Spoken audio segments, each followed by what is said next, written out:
Salamat sa sinasabi na hindi sa choir.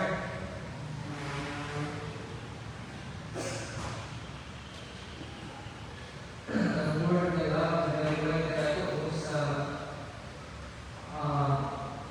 Ginoo. Kaya mapagdala siya pagmuna ng Jesus Christ. Alam sa mga luwas nila. Para sa Iglesia, para sa mga paraspol, para sa buang na nagsuway, na reason na pinagkakalod, kung kay yan lang luwas dito sa cross. Magkakalay ka sa mga tuong Iglesia Church, verses 9 to 12. And last Sunday, ang title is Living the Truth, no? And title is Imitating Good and Avoid Evil.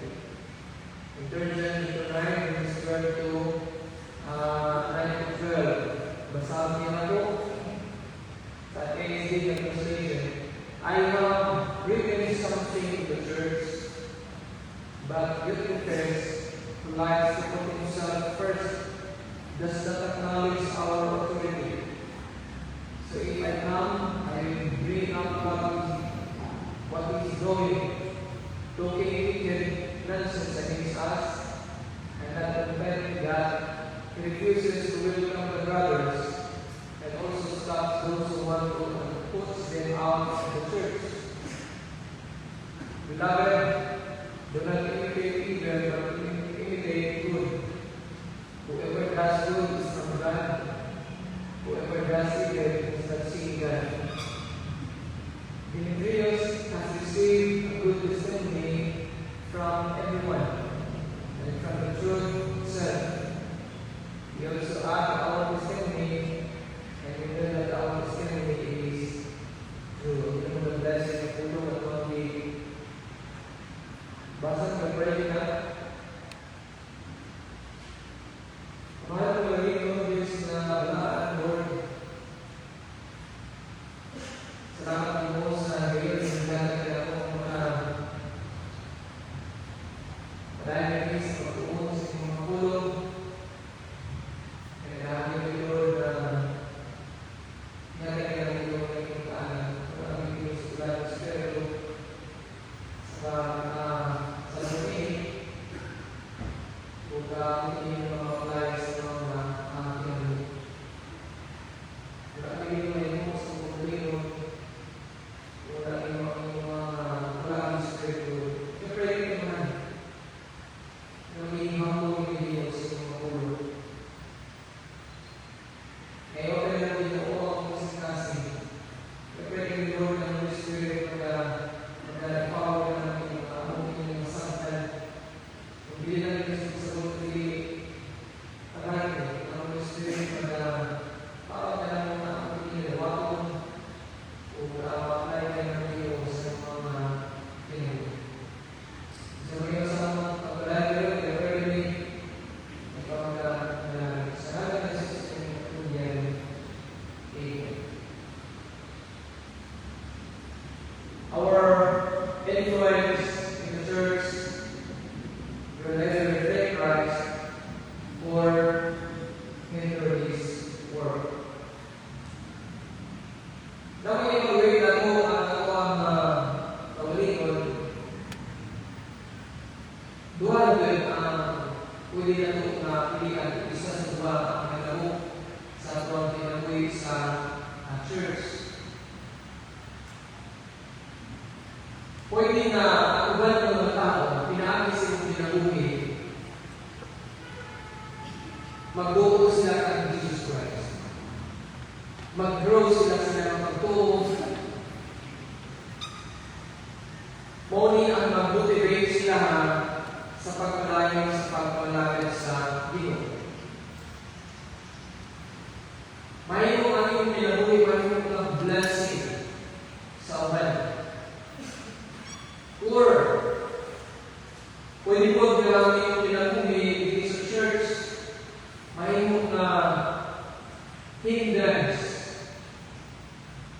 ilang spiritual growth. Hindi sila magdalin sa pangalan sa Diyos. Ang ato ang mga presensya, makapalikuhin siya ni sa uban sa pagbingkong sa ilang pagtubo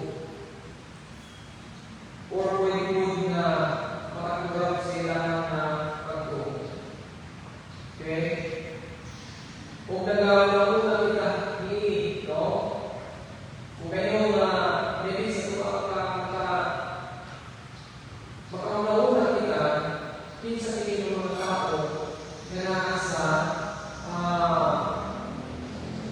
church or sulod sa church. Someone in church who seem more interested in being seen than in serving. Nakapili siya sulod sa church. Someone who guarded their position, resisted direction, and treated ministry like personal territory. Or maybe nagalan ka sa person or makahalog ka nakahamunan ka sa person sa iyang pagkakatinumanon sa pag-serve sa iyo. And tungkol siya, gusto pa din baroon, igumahon si Jesus Christ. Serve more joyfully and walk more humbly. Now, this is the third John sa mga nagbibasa o sa mga naging last Sunday. Dual yung klaseng entrance ang ato ang makita din. Good and bad. And John introduced us to look a person. Or maybe, upat ka person, basta lang ang third John, si John himself, si Gaius, and being dual Domino, si Diotrephes and Demetrius, and the church. Kaya upat ang grupo ang mabasa ng dinig sa book. Okay? Gaius, kung pinagkakaroon ng last Sunday, the one who gave hospitality. Diotrephes, the one who refused hospitality, isa sa iyang kinaiyan. And Demetrius, the one who deserved hospitality. Okay, kung pinagtulungan mga tao na makita natin naging example kung isulatan ni John. And ano lang kayo ng Nelson na makatundang din sa iyang na sulat sa tingin na church. We will either be an example to follow or a warning to avoid. Kung hindi gusto mong ipaigawin sa kontinento, hindi sulod sa church. And sa pagkukunan sa 3 John verses 9 to 12, si John nagtawag siya, nag-remind siya sa church to discernment. Okay? He wants us about prideful leadership. Binimay niya, urges us to imitate what is good, commends a godly example, and reminds us to the irreplaceable value of personal fellowship. And last Sunday, I put the last James, a beloved man, verse 1. Tulong ka characteristic ang ito na sa life of James. Number 1, John beloved.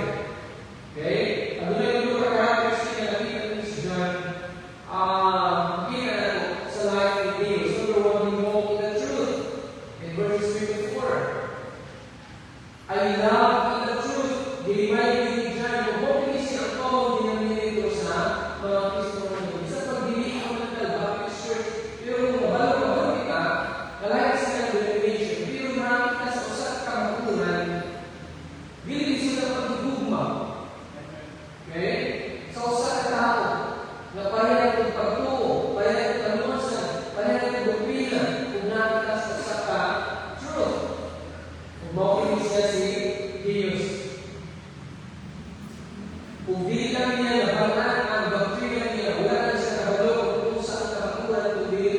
Iya hindi kinabit. Believe the truth. Wala siyang pinag-importante. Kung wala ang nagpapalipay, Captain John, sa pinagalitaan niya, ang life ni Diyos. Ikaw naman ang characteristic na nakita natin ni Captain Diyos is faithfully practices hospitality. Kung sa'yo sa pinagalitan sa ato ng mga Pinoy. No? And, kung sa'yo hindi na ito, o hindi na ito magbisita kung hindi na ito paparamo, hindi na ito papaino, o soft drinks, o hindi na ito makiman sa balay. No? Ang pinagkakalayuan na ito ng mga plato, mga hapon, kung may bisita, mugawas na nila siya. Kaya may nakakita na ang mabigan ng may sabaw, kaya mga mga kamuto. No? O pinagkakalayuan. Muna ang ito ang picture. Okay? Yung mga Pinoy. He faithfully supports the mission. And nasabi si John, kung sa si Gaius, iyang dinimay na John Agius, brother in Christ. Ay nung hinatimanin mo ang mga missionaries, mga strangers na nagawanin sa natulan. Hinatimanin mo sa inyong balay. Hindi ako yung sa balay. Kung kakasin ka na sa una, hindi pa nakapaglakas sa hotel o pagkakalakas sa mga bisita natin karoon. Kung bibigyan sa balay ka na akiman, hindi mga strangers na nagawanin sa natulan. Tingin ni Jerry na, Gaius, brother, kung maglakaw sila, suportahin sila. Okay? Tagakin sila. Di tagtama sa pag-iman, kung naakay, hindi kung naakay super na, hatagi sila, support.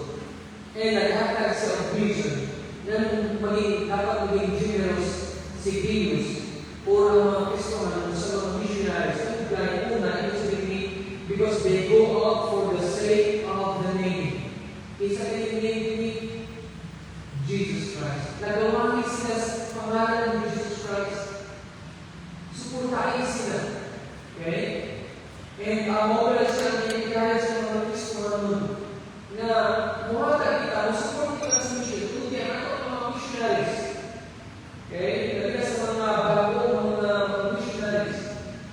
Maybe ang mga missionaries siguro nag-establish sila o maging kinder, diba? Kung na kasi na-atmosphere sa baptismo, sa mga mission na alin na ang kinder. Okay? Kumbaga sa sideline o pamilya. Pero kung mahingin na atong suportaan 100%, pero kaya hindi ng mga tao nagawa sila sa pangalan ng Jesus Christ. Ikalawa, because they don't have any other means of support. Di nangyayari ang mga Gentiles na support sila.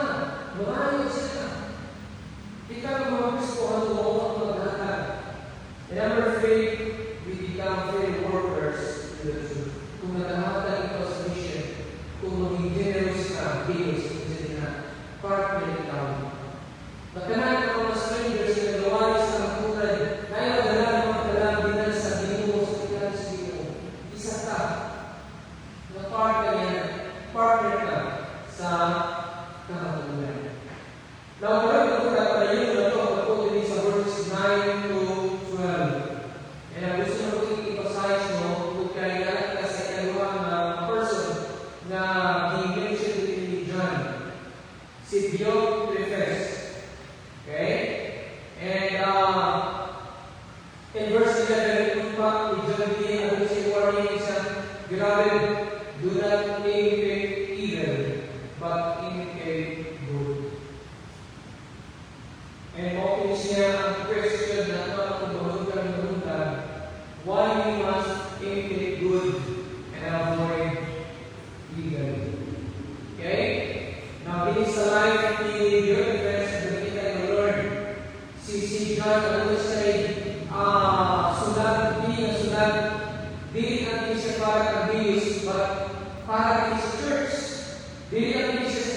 individual, kundi para sa kanya sa church. And being susunod sa church, naman yung sarili, kung ano tayo wala na gustuhan, avoid. But it is really a good, okay?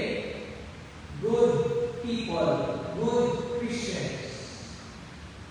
Wala ang iwang na sundod. Number one reason, wala ni siya. At ito na pinisulat ni John. Number one,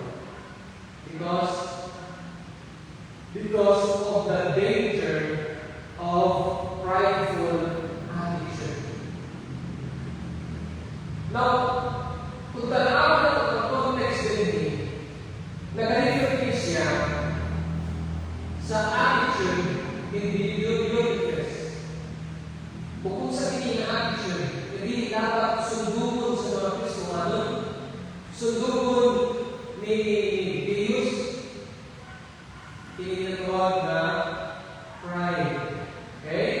Pride. In verse 9, I have written something to the church.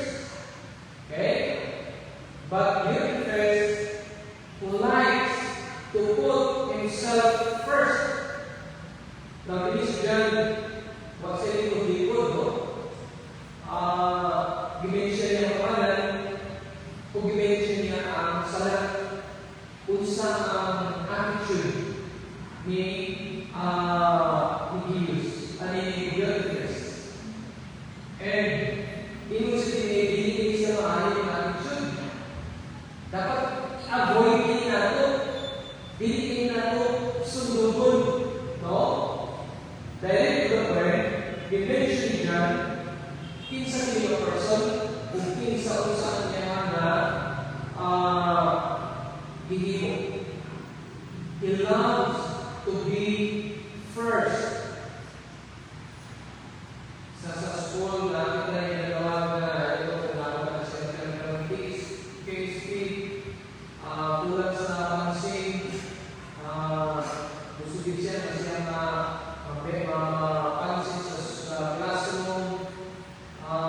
Pero kahit mas grabe siya ang kinaya ni Diognetus. Okay? Mula si Lucifer dito sa langit. Sa ginang kita niya yung paglingon na siya pinakagwapo na angel na grace Ginoo. Sa kanyang mga angel. And yes, si Jerusalem. Kita natin na ang iyang desire ko yung gusto. Gusto siya mamalungkot sa trono sa Ginoo. Okay? Gusto siya mamalungkot na Ginoo.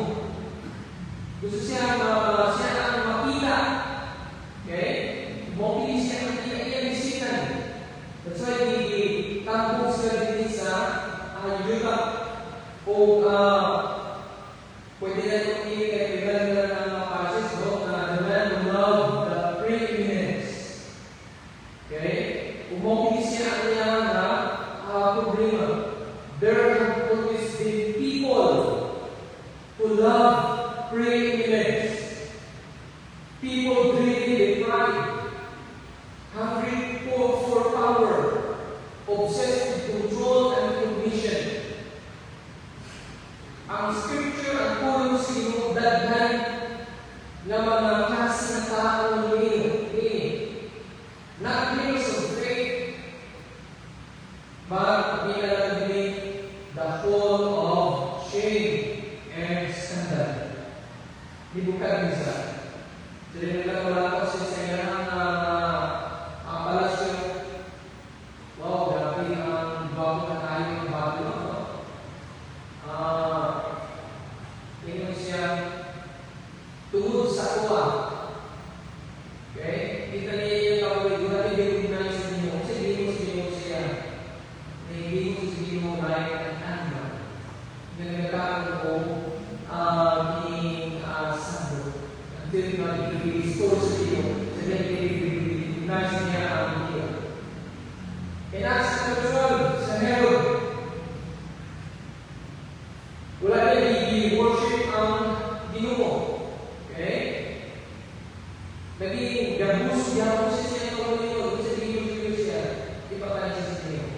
ikaw sa mga ulo. Mga Palestinians, chapter 23, lovers of idols, sins of honor, public adoration. Nabuti ka, bigyan ka sa public, they were holy and recognized. Even at the disciples of Jesus Christ were tempted by the sins. James and John, sa scripture reading na kaya kita mga alaman, biduro ng Jesus Christ, kung siya, Lord, kung di ba nakagawa ka na, dito sa iyong kingdom, magiging sa wala, tutunin mo na ito. Lagi na, na gusto din sila mo, pilibig at inalahan na, in Matthew chapter 20, he corrects him in Jesus Christ. In Jesus Christ, whoever wishes to be first among you, you shall be your servant.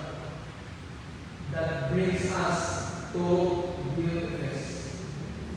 In the beautifulness who likes to put himself first. Okay? Bawal siya din ang kinilang word. Makita natin sa mga scholars na nagsabi sa New Testament, isa lang na word na ating makita ini. Ini sa Colossians 1:18. Kung nag-describe na siya ang Jesus Christ.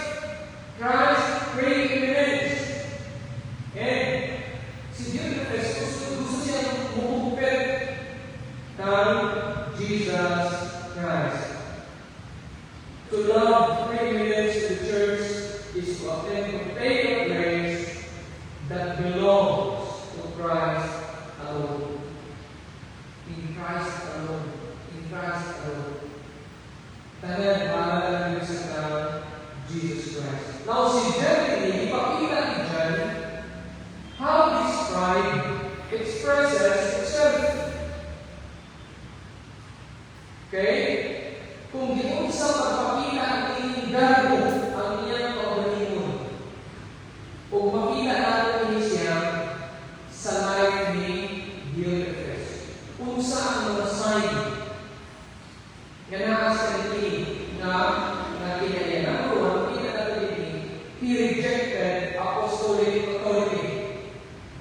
Ingon na sa verse 9, ingon na dyan, I have written something to the church, Diotrephes, who likes to put himself first. Okay? Gusto din siya sa kita ng buwan. First. Sa kita makita. First, does not acknowledge our authority. Resulta niya si Diyos. Hindi siya, hindi na tao. Maybe leader din siya sa church. Hindi siya, bili niya daw, bili niya tuuan ang amawang ginasuli. Okay? Pride always resists accountability. Hindi ka mabuk na sa punto ikaw na musukol ka na sa workers. Mabuk ang kain na hindi ka na magtuhan, hindi ka na mag-obey.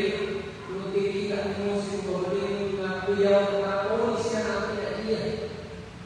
Iyon, ni Diotrephes. Second, not only he rejected apostolic authority, but Satan he spoke maliciously. In verse 10, so if I come, I will bring up what is doing, right? Talking wicked nonsense against us. Maybe before sees John to be more nakita tao, nagpapasulit-sulit sa mga Kristumanon.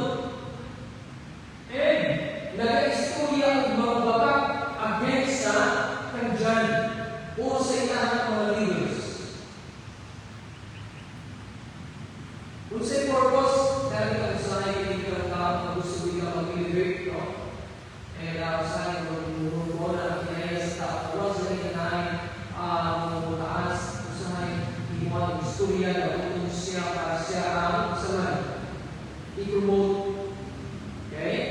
And kung siya ang nakita, kung pinakita ni Diotrephes, maybe nag-istorya siya sa mga Kristumanon.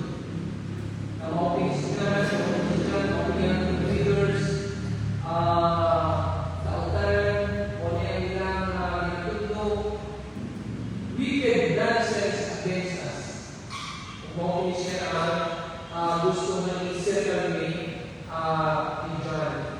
Pride often defends itself.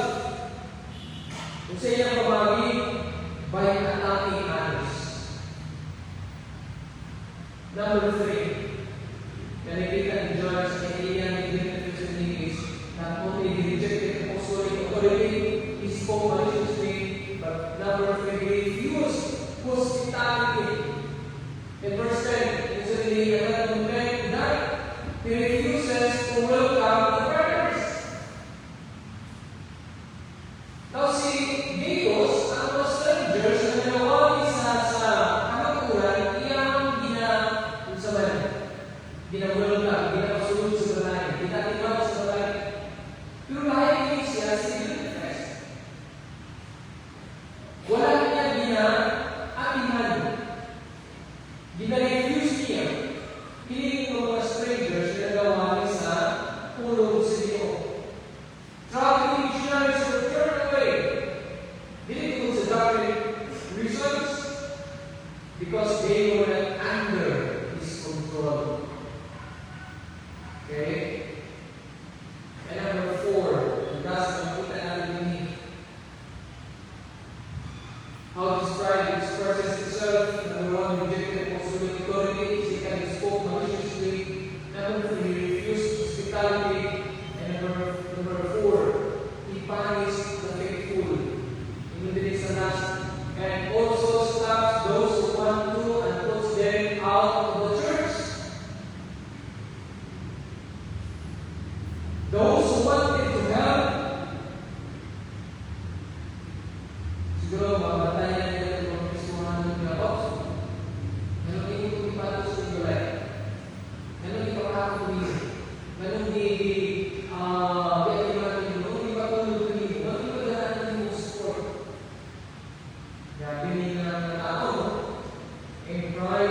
becomes inclusive when it is treated.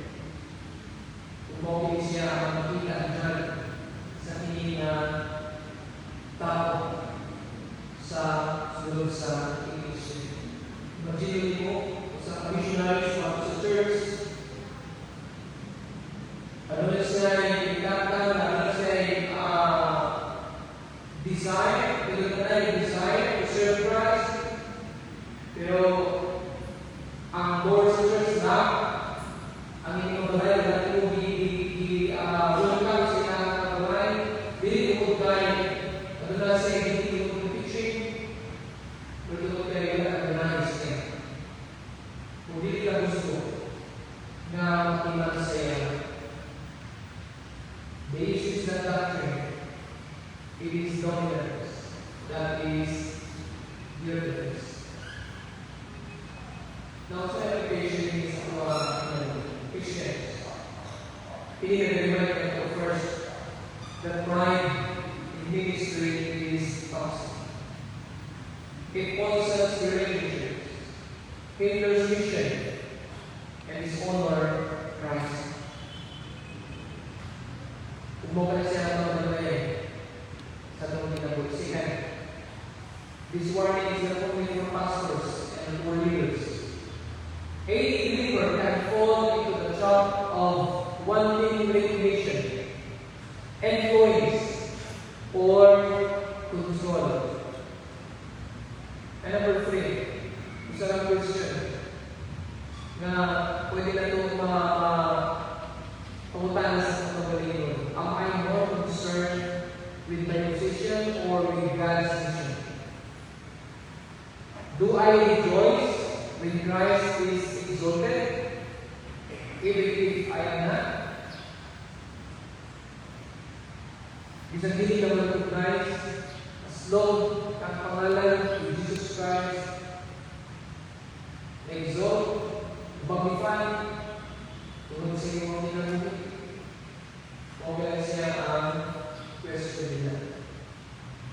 Ngayon na ato pala sa iyong mga tubag. Second, the reason.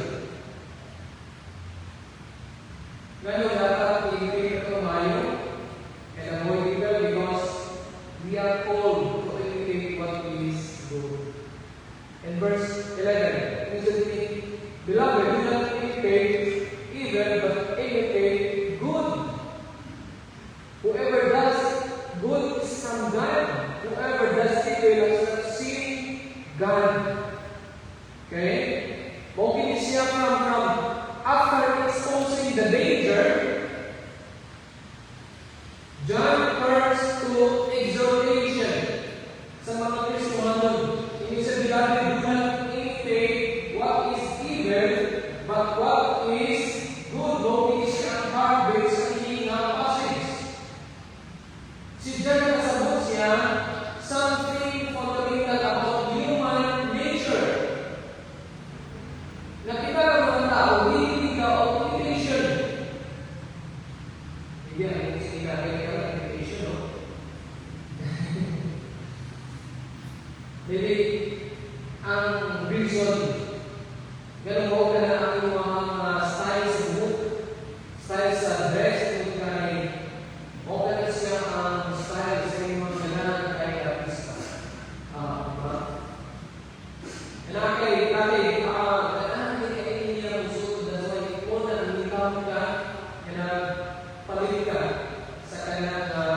Diba?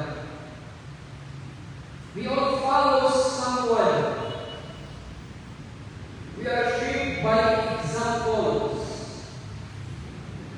But be careful. Okay? This provides a simple spiritual definition. Whoever does good is from God. Who is about a life marked by obedience and love reflects genuine relationship with God. Recently, whoever does evil has not seen God. Because sometimes mga afraid of God. Pero persistent rebellion reveals spiritual blindness. Ang pag-reveal din mo, ang pagsumol nimo, ingon ni Demand ni John C.C. Jesus na pinatao.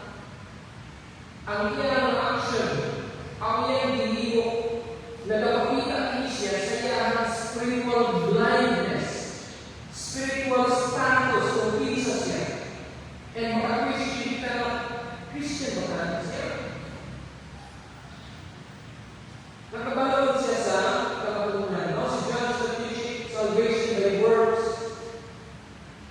He is teaching that works reveal the reality of our relationship with God. Kung kinsa ang atong ginasundod sa atong kinabuhi, mao kana siya ang atong pagulunan kung kinsa ikaw. That's why mao kana siya ang purpose sa tinatawag na discipleship. And what is that? Christ likeness. Wala tayo natin na i-pay sa atong kinabuhi kundi si Jesus Christ lang. Dili ang mga person na naasunod. Kundi ang main focus na ito, ang main na dapat i-pay na ito o si Jesus Christ. Second, mga mature Kristohanon na sa church. Na pwede na ito grabe yung blessing kung hinihingi niya natin na and I praise God sa mga Kristohanon. Ano yung mga Kristohanon na nakaanakos na nakasulti sa mga thank you sa inyo mga brothers. Na-bless ko sa inyo. Na-bless ko sa inyo pagka-manod, pagka-magkakanon, pagka-sincere nyo sa pagkamalagay sa inyo. Praise God din na sa natin ang inyo kung may nakasulti sa inyo. And grasya ka na siya sa dito. Okay? Umuha na siya ang kapatulan. Kung sino na po ang mga anak, dibaw sa ang mga anak, nagbalik na sila, usahay na kapit na sila sa buha. Ilang action, mga action, siya yung sundod nila, ay ang mga pagkakamit nila. Iwan kita sa inyong mga mano, gawin ka ng kakao,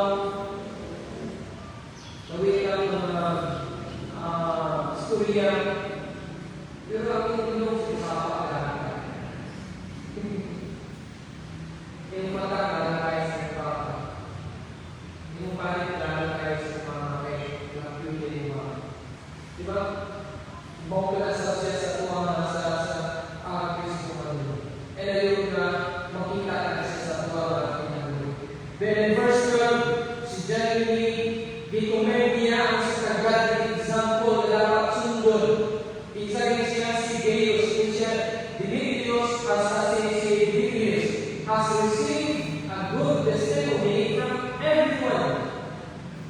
Kung holy siya ang inyong mga itig, inyong sundugod. Na example din sa church. John is publicly commending Demetrius as a man of proven Christian character. Now, contrast din siya sa verse 9 10 na nag-deliver kay great affairs, who love providence and harm the church.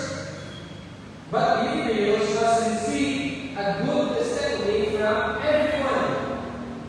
Bukod sa good, nalipugnan siya.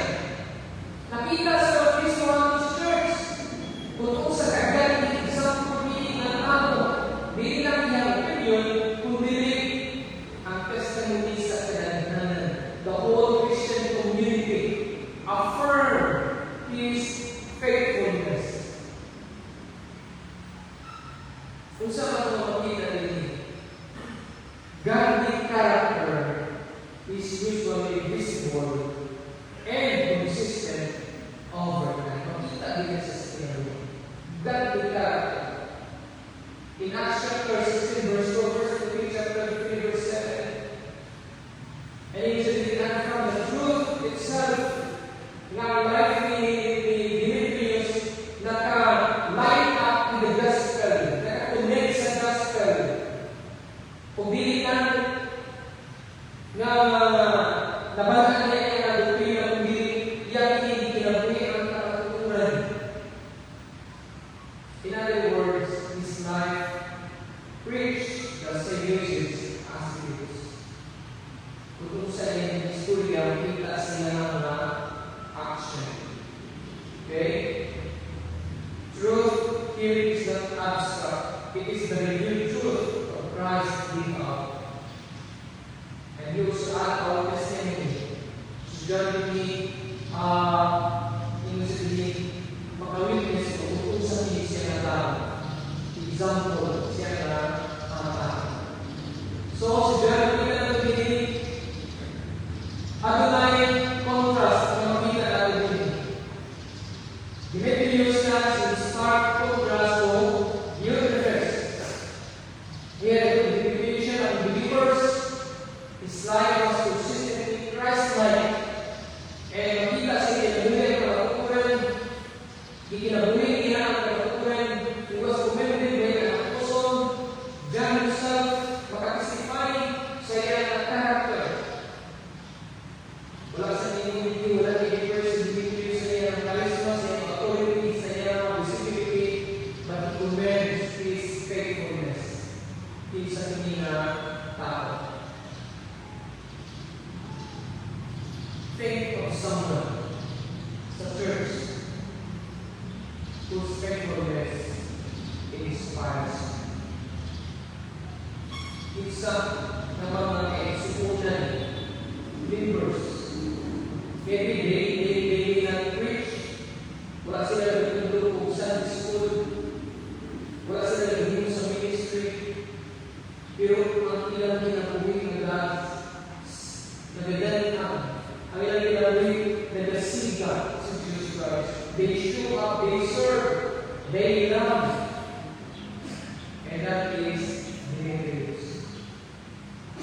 Isa na si Demetrius sa tuwa.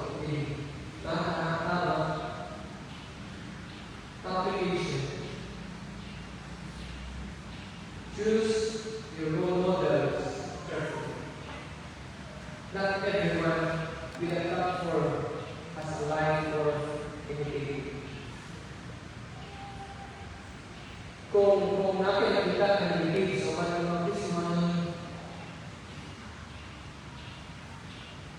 ang pagpawita ang bahay ng church is not a solution. Nakikita na makikita ang simbahan, hindi ka na mamili ng pag-bless sa mga Kristo mga komunidad. Wato ko sa ulang ng church, nakikita ang bahay ng church, kaya ang mga pinag-uwi sa mga pag-bless. Christians, wala perfect church. Wala perfect na Christians.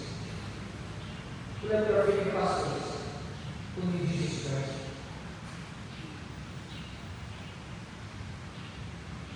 ang pag-iba, ang paggawas, is not the solution. Kaya naman, pagbalik mo dito sa ikas na agad kayo dati, kamanggiga. Dito sa lagi na ang perfect ng God. And nakakakot tayo. Second, look for people whose lives display unity, integrity, faithfulness, and love for Christ. Kaya nga ito, hindi lang sa usa ka person, hindi lang sa dua ka person, kundi sa uban. Kaya ang pinabuhi. Timunan ng example. Ikaw dito, nabukutan mo, if someone followed your example of faith, would it lead them closer to Christ or push them farther away? Evaluate na ito ang pagkalingon. Okay? Evaluate na ito ang pagkalingon. Kung gusto mo gustuhan ng musunod sa inyo.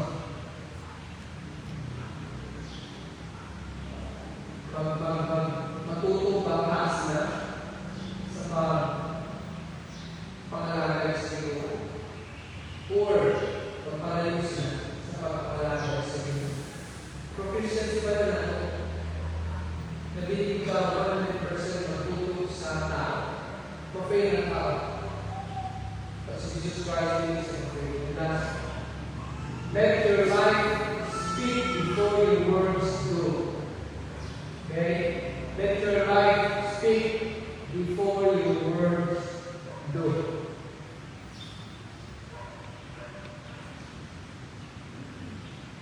In conclusion,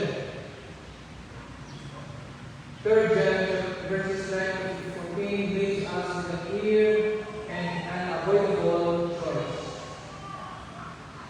Get it first. Self-promoting, divisive, resistant to accountability, and ultimately harmful to the work of Christ. Demetrius, humble, faithful, trustworthy, and aligned with the truth of the gospel. Asa kita ni, asa kita magpili. Or, kung saan ito pinabuhi, natulong, naman kita ni napilihan, Demetrius, or Demetrius. Our influence is never neutral. It points the people to Christ or opposes them away. Kung piso lang muna siya, kung 5 lang muna siya, kung 10 pesos lang muna siya, ikang biliusin mong testimony. Na mapalo ang maganda ng tao, sa inyo ma? No. Ayaw hindi kang bilin. Ang iwag niya. Examine na ito na ito ang kanina. And sa katapusan,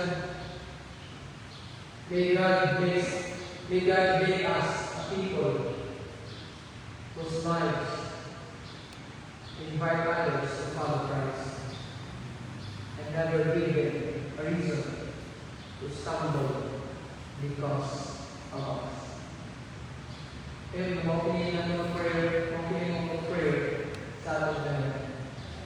Ayaw na mag-grow kita. Mag-mature kita. Dengan sa pulo sa inyo. Ayaw na maramituloy makinig siya na itong prayer. Tingin ang example ng aking pinaguli. Nagsasabihin ko istorya. Pero sa akong action, piningin ng mga tao magbubuo sa Jesus Christ. Hindi sila mapalayo. May God make us a people whose lives invite others to follow Christ and never give them a reason to stumble because of us. Amahan ang pag-ibig ng Diyos sa Lord. Salamat